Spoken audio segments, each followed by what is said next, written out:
Hello दोस्तों। तो आज हम एक नए टॉपिक के साथ आए हैं और टॉपिक का जो नाम है वो है प्यूबर्टी और एडोलेसेंस।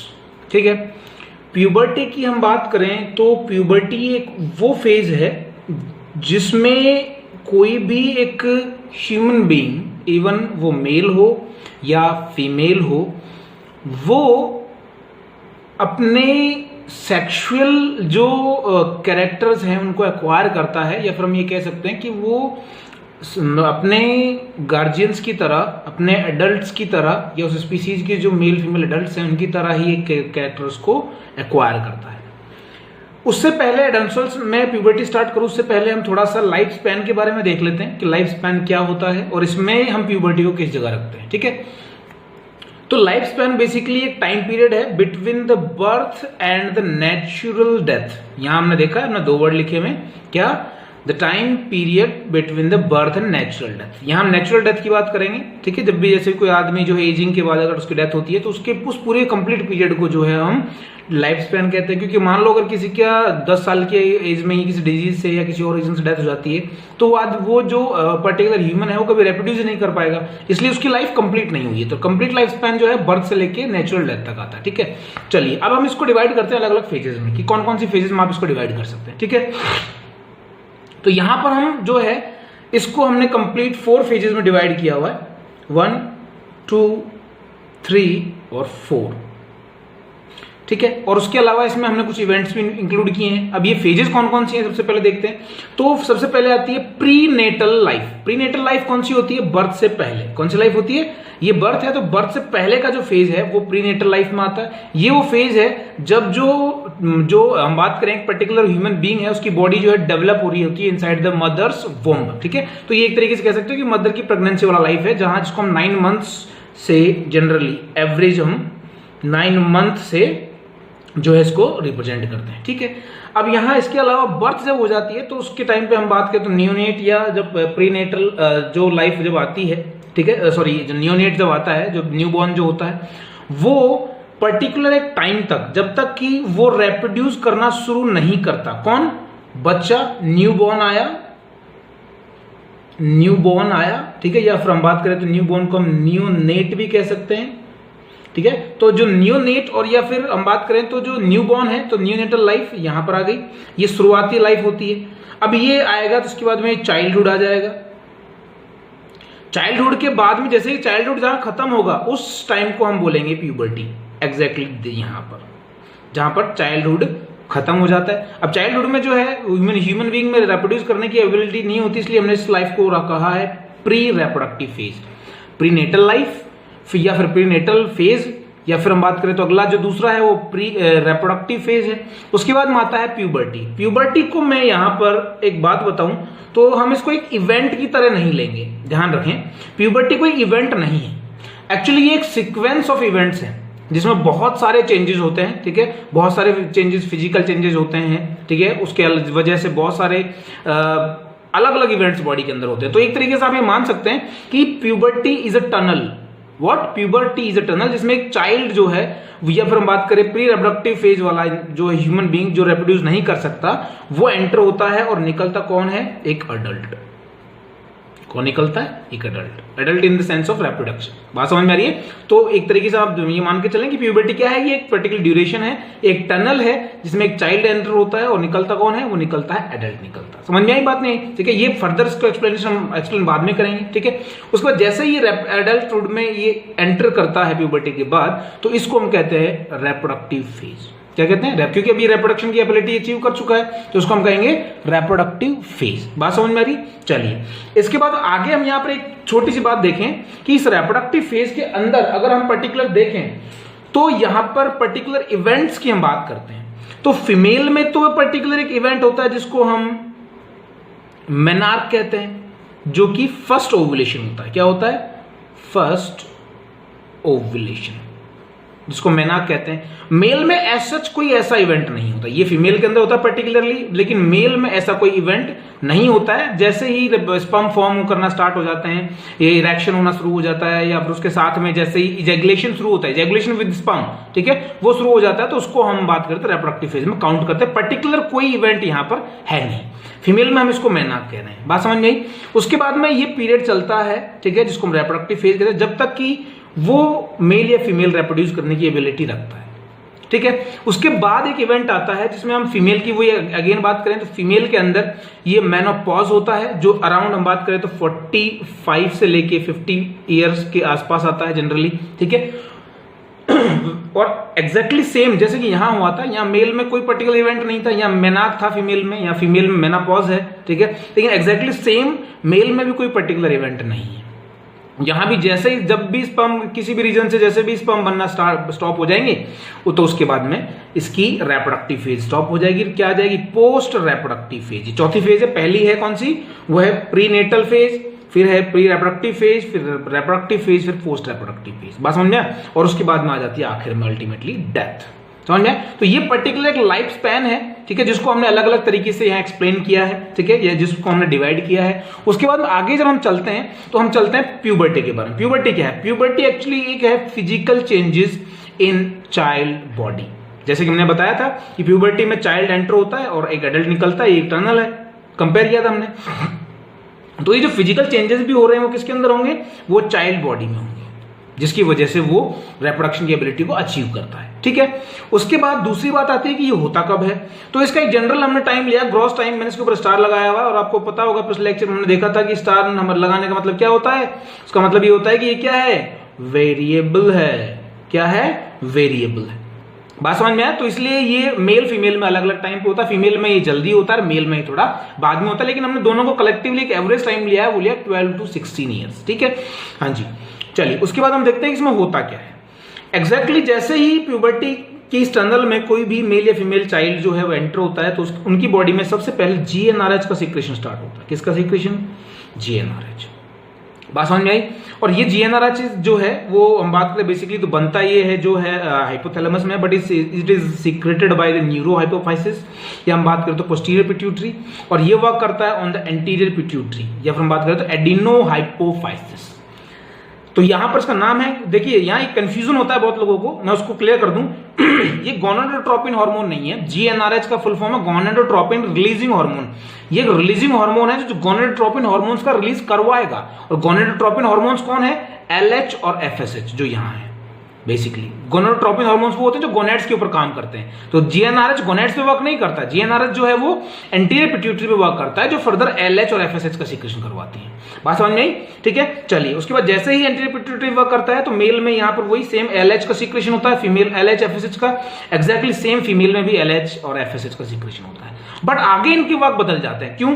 जैसे कि मेल में ये गोनाडोट्रोपिन हार्मोन्स है दोनों, ये भी, ये हम मैं यहां लिख देता हूं, ये है गोनेडोट्रोपिन, ये भी है और ये भी है सेम, ठीक है, यहां पर ये दोनों है। अब इसमें गोनाडोट्रोपिन हार्मोन जो है वर्क करेगा ऑन द गोनेड्स। गोनेड्स क्या होते हैं? मेल में टेस्टिस और फीमेल में ओवरीज, ठीक है। उसके बाद में यहां पर ये जो पर्टिकुलर जो टेस्टिस के अंदर स्ट्रक्चर्स हैं, ठीक है, वो आप जो है बेसिकली इंटरनल स्ट्रक्चर ऑफ जो टेस्टिस वगैरह हम डिस्कस करेंगे उसमें वो आएगा। फिलहाल हम थोड़ा सा ओवरव्यू ही ले रहे हैं इसका। तो सिंपल याद रखें, गोनेड्स में ये जब वर्क करेंगे तो क्या होगा? स्पर्म फॉर्मेशन स्टार्ट हो जाएगा, और साथ के साथ में मेल सेक्स हार्मोन रिलीज होगा। क्या रिलीज होगा? Male sex hormones. Male sex hormones कौन से होते हैं? जिसको हम बोलते हैं एंड्रोजन्स। क्या कहते हैं? एंड्रोजन। और एग्जैक्टली सेम यहां हो रहा है, फीमेल्स के अंदर क्या होगा? गोनेड्स वर्क करेगा, उसके बाद में एग और सेकेंडरी फॉलिकल्स का डेवलपमेंट स्टार्ट हो जाएगा, साथ साथ में फीमेल सेक्स हार्मोन रिलीज होंगे। और यहां कौन है? वो है एस्ट्रोजन। ये फीमेल सेक्स हार्मोन हो गया, ये मेल सेक्स हार्मोन। या इसको जिसको आप सिंपली जो एंड्रोजन में सबसे ज्यादा एबंडेंटली जो मिलता है उसकी हम बात करें तो वो होता है टेस्टोस्टेरोन। बात समझ में? उसके बाद ये वर्क करते हैं, टेस्टोस्टेरोन जो रिलीज हो रहा है फ्रॉम द टेस्टिस, गोनेड से रिलीज हो रहा है ऑब्वियसली, फिर वो वर्क करता है पूरी एंटायर बॉडी पे, और उसके बाद आते हैं सेकेंडरी सेक्सुअल कैरेक्टर्स, और इसको हम बोलते हैं ऑनसेट ऑफ प्यूबर्टी। बात समझ में आई कि नहीं आई? बात समझ में, पूरा कंप्लीशन है यहाँ पे। शुरू होगा जेएनआरएच से, जेएनआरएच वर्क करेगा एंटीरियर पिट्यूटरी पे, फिर एलएच एफएसएच रिलीज होंगे कलेक्टिवली मेल फीमेल में अलग अलग तरीके से, वो वर्क करेंगे गोनेड्स पे, मेल में टेस्टिस, फीमेल में ओवरी, ठीक है। उसके बाद में यहाँ स्पर्म फॉर्मेशन शुरू होगा, यहाँ पर एग डेवलपमेंट या फॉलिकल डेवलपमेंट शुरू होगा, उसके बाद मेल सेक्स हार्मोन रिलीज होगा या फीमेल सेक्स हार्मोन रिलीज होंगे, एंड्रोजन्स एस्ट्रोजन्स दोनों से वर्क करेंगे बॉडी पे, और क्या करेंगे सेकेंडरी सेक्सुअल कैरेक्टर्स का डेवलपमेंट करेंगे, इसी को हम कहते हैं ऑनसेट ऑफ प्यूबर्टी। बात समझ में आए? चलिए उसके बाद हम देखते हैं कि ये जो पर्टिकुलर जो सेकेंडरी सेक्सुअल कैरेक्टर्स हैं वो कौन कौन से हैं, ठीक है, उनकी हम बात करें तो यहाँ पर हमने एक पर्टिकुलर टेबल लिया है जिसमें हमने मेल फीमेल दोनों के अंदर कुछ मेजर मैंने सारे, देखिए सेकेंडरी सेक्सुअल कैरेक्टर्स आप बचपन से पढ़ते आ रहे हैं, 6ठी 7वीं 8वीं क्लास से आपने ये इनके बारे में पढ़ते हैं, लेकिन हम उन चीजों के बारे में बात करेंगे जो एक्चुअली आपके लिए नीट या फिर किसी कॉम्पिटेटिव एग्जाम के लिए जरूरी है, ठीक है। तो हम शुरुआत करते हैं। सबसे पहले जो चेंजेस आते हैं वो आते हैं हेयर, बॉडी हेयर्स के अंदर। किसके अंदर आते हैं? बॉडी हेयर्स के अंदर सबसे पहले शुरुआत जो है आती है। उसमें भी जो हम बात करें तो जो प्रोमिनेंटली जो चेंजेस आते हैं वो आते हैं अंडर आर्म्स वाले हेयर्स पे और प्यूबिक हेयर्स, बॉडी दोनों के अंदर ही। फीमेल में भी वही सेम चीज, under arm and pubic hairs. अब अंडर आर्म में तो आपको पता ही है हेयर्स कहाँ है, ठीक है, अंडर आर्म्स तो हमको पता ही है कहां पे है, लेकिन वहीं हम बात करें प्यूबिक हेयर्स कहां होते हैं? Around the genital organs.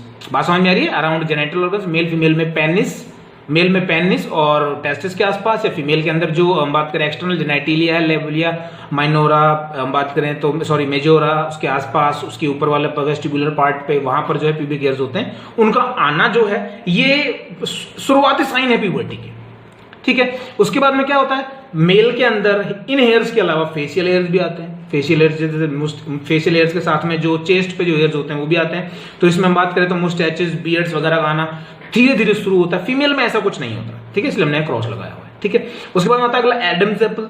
Adam's apple जो है हम बात करें तो जो लैरिंग्स होता है उसका इनलार्जमेंट स्टार्ट होता है, ठीक है, लैरिंग्स का इनलार्जमेंट स्टार्ट होता है और उस इनलार्जमेंट के साथ जो है वो मेल में वॉइस डीपनिंग या उसकी पिच जो है लो हो जाती है, जबकि फीमेल्स में ऐसा कुछ नहीं होता, इसलिए उनकी पिच जो है हाई रहती है। इसकी रेंज की हम बात करें तो ये रेंज जो है ये अराउंड हम बात करें तो 100 नहीं है, 65 से लेके ऑलमोस्ट 260 तक होती है, जबकि फीमेल के अंदर ये जो है ये 100 से लेके 525 हर्ट्ज तक होती है, ठीक है। इसलिए मेल वॉइस जो है थोड़ी सी डीप फील होती है, जबकि फीमेल वॉइस थोड़ी सी हम बात करें तो शार्प फील होती है। इस टाइप की वॉइस को, जो मेल की वॉइस को हम मस्कुलाइन वॉइस भी कहते हैं, फीमेल की वॉइस को हम जो है फेमिनिन वॉइस भी कहते हैं। बात समझ में आ रही है? इस तरीके से यहाँ कहेंगे। उसके अलावा दूसरा आता है कि मेल फीमेल में जब चेंजेस आते हैं तो फीमेल में जो वाइडनिंग ऑफ हिप्स, क्योंकि उसको एक फीमेल बात करें जैसे वो रिप्रोडक्शन की एबिलिटी अचीव करती है तो उस केस में क्या होता है, उसको एक बच्चे को बर्थ देनी होती है, चाइल्ड को बर्थ देनी होती है।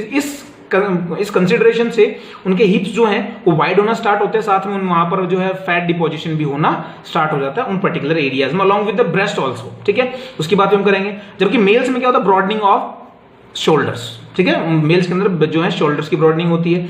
वहीं increasing secretion of oil glands and sweat glands ये होना शुरू होता है, दोनों के अंदर ये होता है, और उसी की वजह से पिंपल्स आते हैं यहाँ पे भी और यहाँ पे भी आएंगे, क्योंकि जब कभी वो जो सिक्रेशन इंक्रीज होगा तो स्वेट और ऑयल ग्लैंड्स जो हैं वो फंक्शनली एक्टिव ज्यादा हो जाएंगी, और उसकी वजह से कभी कभार जब उनमें अगर कोई इन्फेक्शन पर्टिकुलर कुछ चीजें हो जाती हैं तो उसकी वजह से वहां पर हम बात करें तो पर्टिकुलर जो है कुछ इन्फेक्शन हो जाते हैं, और इन्फेक्शन की वजह से पिंपल्स जनरेट हो जाते हैं, ठीक है। उसके अलावा एक्सटर्नल जेनिटलिया, मेल के अंदर जनरली पेनिस जो है वो इसका इनलार्जमेंट होने लगता है, उसका इरेक्शन होना शुरू हो जाता है। फीमेल में ब्रेस्ट का डेवलपमेंट इंक्रीज हो जाता है, उसमें जो निप्पल्स होते हैं, निप्पल्स जो है डार्क हो जाते हैं due to the deposition of particular हम बात करें तो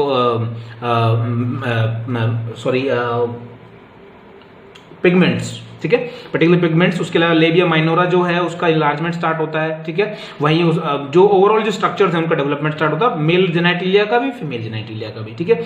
वहीं हम बात करें स्किन ऑफ मसल, स्किन और मसल मेल्स की जो है टफर थोड़ी सी होती है, हार्ड फील होती है, फीमेल्स की स्किन या और मसल जो है सॉफ्ट फील होती है, ठीक है। वहीं एक और इंपॉर्टेंट कैरेक्टर है जिसकी बात हम यहाँ करेंगे, वो है रेस्पिरेशन, या हम बात करें ब्रीदिंग या वेंटिलेशन।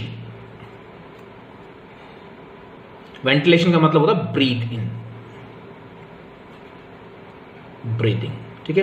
तो मेल में ब्रीदिंग जो होती है वो होती है प्रीडोमिनेंटली एब्डोमिनल, जबकि फीमेल में होती है प्रीडोमिनेंटली थोरैसिक, ठीक है। मेल जो है जनरली एब्डोमिनल ब्रीदिंग करता है, फीमेल जो है थोरेसिक ब्रीदिंग करती है।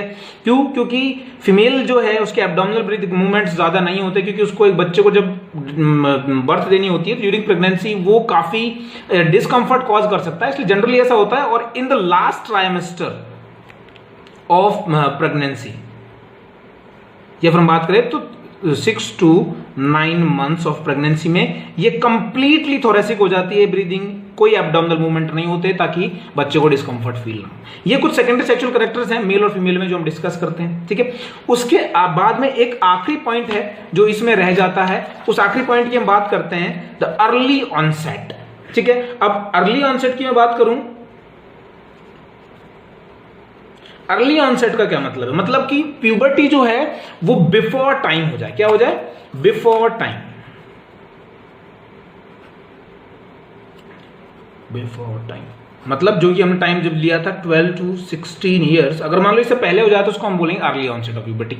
इसके दो केस हैं। केस नंबर फर्स्ट, पहला केस क्या है वो ये है कि कुछ लोग जो है ब्लाइंड पर्सन्स में, किनमें? ब्लाइंड पर्सन्स में जो होते हैं उनके अंदर होता ये है कि उनके अंदर बेसिकली जो बायोलॉजिकल, क्योंकि उनकी जो बायोलॉजिकल क्लॉक है उस पर्टिकुलर वे में जो है फिक्स नहीं होती है बायोलॉजिकल क्लॉक, और उनके अंदर जो है एक ग्लैंड है हमारे अंदर जिसको हम बोलते हैं पीनियल ग्लैंड, जो ब्रेन में होती है, ठीक है। वो प्रॉपरली फंक्शनल, जो कि वही रिस्पॉन्सिबल है किसके लिए? बायोलॉजिकल क्लॉक के लिए, वो उनमें नहीं होती है। इसकी वजह से जो ड्यूरेशन है, time duration, day duration, day night का वो जो पर्टिकुलर सीक्वेंस है वो उनको नहीं पता चलता, इसलिए ब्लाइंड पर्सन्स में जो है अर्ली ऑनसेट होता है।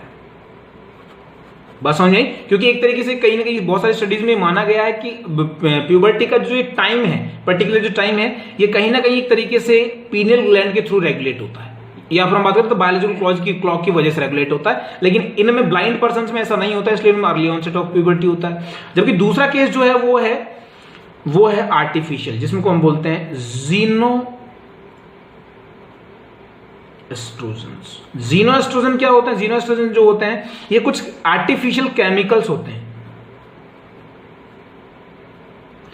विच मिमिक द